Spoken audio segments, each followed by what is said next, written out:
Hai, selamat datang di Gambar Arsitektur. Nama saya Amanda. Sebelumnya untuk memahami tentang mata kuliah ini, kalian bisa baca dulu RPS yang ada di minggu pertama, bisa download dulu. Nah, di situ ada kontrak pembelajaran selama 16 minggu ke depan. Jadi ada referensi buku, kemudian setiap minggunya apa yang harus kita capai, ada tugas-tugas di situ juga, kemudian sampai kepada persenan nilai untuk kalian dapat mencapai nilai yang bagus di mata kuliah ini. Mata kuliah ini itu hampir 100%-nya praktek. Jadi setiap minggunya akan ada banyak latihan, akan ada banyak tugas, dan saya harap kalian tidak menunda tugas tersebut dan kalau bisa dicicil, karena kalau ditunda nanti akan menumpuk. Nah, sebenarnya gambar arsitektur itu apa bedanya sih dengan gambar-gambar yang lain? Mungkin kalian kalau yang udah familiar dengan menggambar, gambar arsitektur itu tujuannya adalah untuk memberikan visualisasi. Jadi sebagai arsitek atau sebagai desainer, kita pasti punya konsep dan punya ide atas desain kita. Dan ide-ide itu perlu kita tuangkan ke atas kertas dan jadilah dia dalam bentuk gambar arsitektur. Banyak macamnya, mulai dari sketsa konsep, diagram, kemudian analisa, sintesis, dan juga sampai kepada teknik-teknik perspektif dan juga teknik-teknik presentasi. Nah, gambar arsitektur itu kalau boleh dikatakan hampir sama, ada kesamaannya dengan gambar teknik.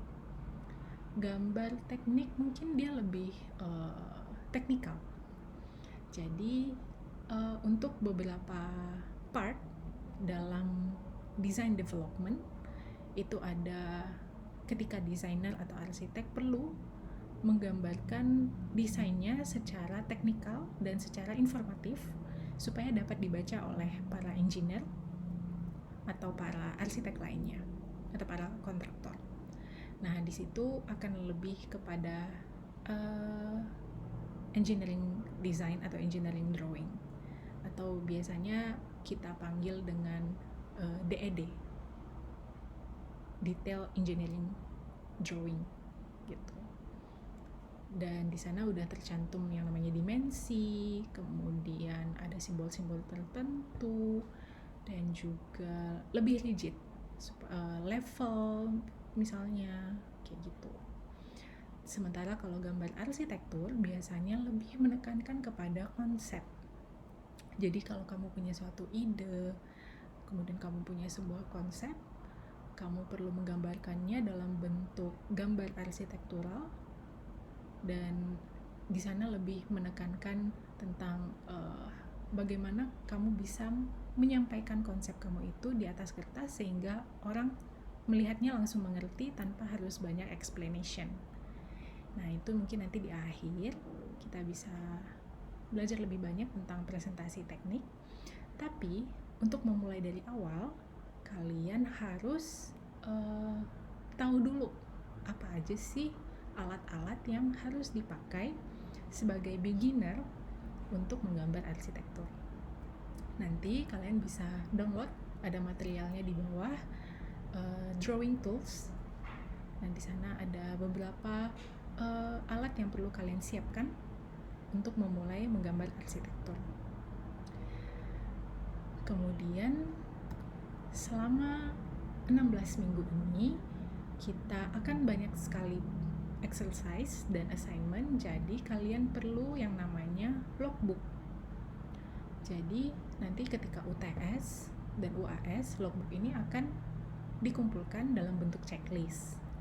Setiap minggunya semua assignment akan dikumpulkan di dalam sini supaya tidak tercecer, dan ini juga lumayan bagus untuk kalian yang ingin punya portfolio di awal. Nah, tolong persiapkan clear holder seperti ini, dan kalian bisa beli ini ada di toko EduKids, ada di Gramedia juga ada kalau nggak salah, atau di Balison. Well, kalau kalian masih di tempat kalian, mungkin ada di toko buku yang lain yang kalian familiar. Dan ini tolong beli dalam bentuk A3, ukuran A3, jadi nanti bisa masuk semua size. Kalau A3 kan dia lebih besar gitu. Perkenalan saya sampai di sini aja. Selanjutnya kalian bisa mulai latihan yang sudah saya attach di week pertama, dan kalian bisa download di situ. Dan semoga 16 minggu ke depan kalian bisa mengikuti perkuliahan ini dengan baik.